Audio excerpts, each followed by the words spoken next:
It's amazing work that you do, but you could argue by putting all the disruptive children in the one area, it's harder to control them.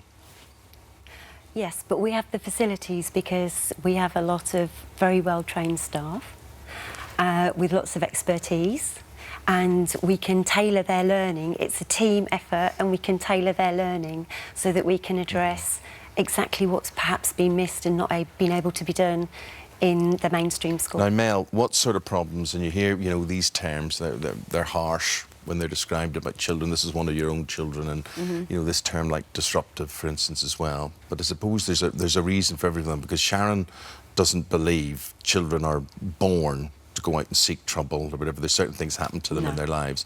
So what have we learned about your lad? I knew that while I was pregnant, that I knew one or all of my children would end up with some form of ADHD. His dad has it quite severely. He also has a half-brother that's got autism. So I knew that one or both would end up with some form of it. It just is... There was so much going on, and as his life progressed, the changes that went on in his life. And how was that for you when he was at school, before he was excluded? How often were they calling you and saying, look, you need to come down and sort Alfie out, or how was that for the two of you? It started off probably every couple of weeks. I'd get pulled by the teacher at the end of the day. Then it got to during the day, I had to come in and have a chat with him. You weren't just coming in because they were saying he isn't doing his work, he hasn't done his homework or whatever. It was getting, I mean, how disruptive, how bad was all of this? He'd run out of the classroom. He would go hide in the playground.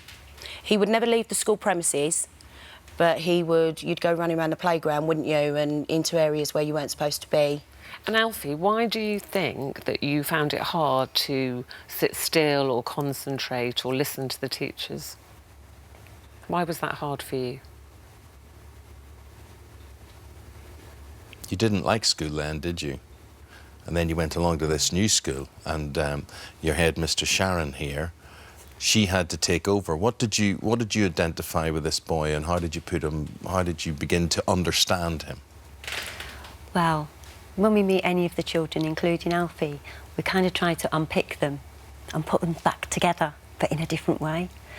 And so we listened really closely to Mel, and we listened really closely to his old school, and listened to doctors that had worked with Alfie, and then we do a really comprehensive sort of assessment to find out exactly where he is.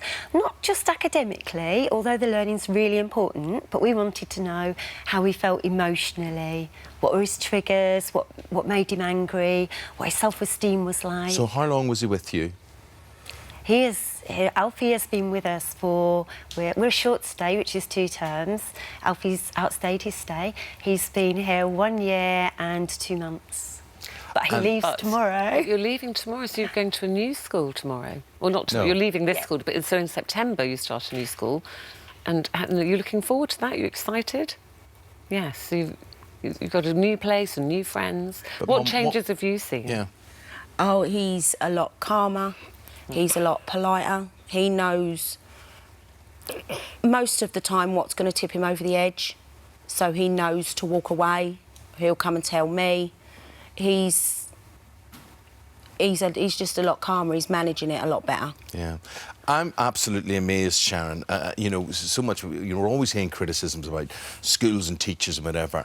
The only thing I'm surprised about here is that you exist and that there are other institutions like yours that exist around the country, which is amazing. So the thing is, the problem is being identified, it's being funded, and you're able to deal with it. And the fact that you take these children and then you reintegrate them back into everyday schooling.